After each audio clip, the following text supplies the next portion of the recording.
Les Alpes, un espace naturel et culturel, et un espace vital pour les hommes, les animaux et les végétaux, comptant 14 millions d'habitants répartis sur 8 pays et un millier d'aires naturelles protégées.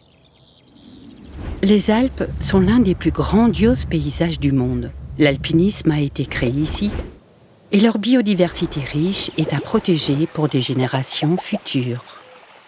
Les Alpes constituent un habitat pour plus de 30 000 espèces animales, chacune ayant des besoins spécifiques. Par exemple, le lynx a besoin de très grands espaces pour survivre.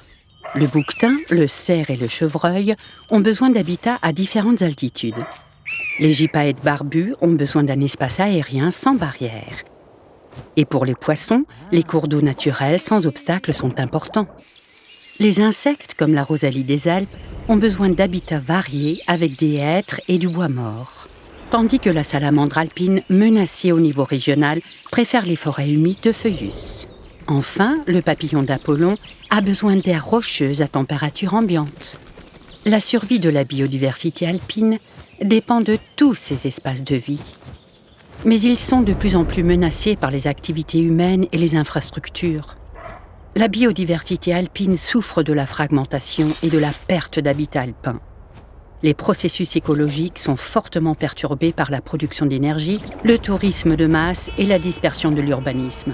Et de moins en moins d'espaces sont suffisamment grands pour assurer la survie à long terme des populations animales. L'utilisation intensive d'un nombre croissant d'habitats naturels met en danger la biodiversité. Ainsi, pour les poissons, les centrales hydroélectriques constituent un véritable obstacle.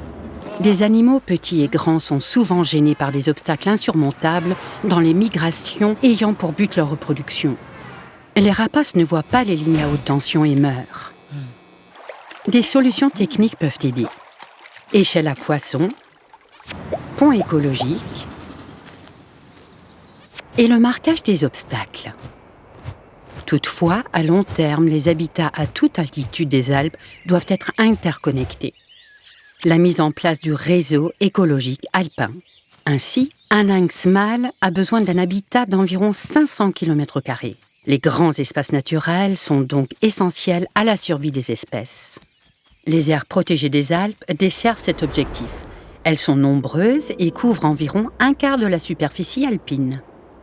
Mais ces espaces protégés ne permettent pas partout dans les Alpes le bon déroulement des processus écologiques nécessaires, car ils ne sont souvent pas assez protégés et trop petits, trop élevés, trop isolés des autres espaces protégés et souffrant parfois d'un manque de coordination entre pays dans les régions transfrontalières. Et ce qu'importe également, les zones protégées doivent être acceptées localement.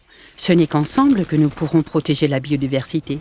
Dans le parc naturel de Nagelfluhkette, par exemple, il y a eu des actions avec la population pour la préservation du papillon d'Apollon. Le paysage des aires protégées alpines à l'horizon 2030 pourrait donc ressembler à ceci. Une forte protection des hotspots de biodiversité, y compris de la nature sauvage. Des habitats connectés et diversifiés de taille suffisante, incluant des lacs, des rivières et un espace aérien sans barrière, réparti à toute altitude dans les Alpes. Une stratégie internationale moderne et coordonnée des espaces protégés est cruciale pour la protection de la nature des pays alpins. Elle apporte des réponses aux défis de notre époque, tels que le changement climatique et l'extinction des espèces. La Convention alpine est le cadre de cette coopération internationale. La protection de la biodiversité et des habitats naturels protège également les êtres humains. Les parasites ont plus de mal à prospérer dans les habitats intacts. Les espaces protégés, aujourd'hui et demain, ensemble pour les Alpes.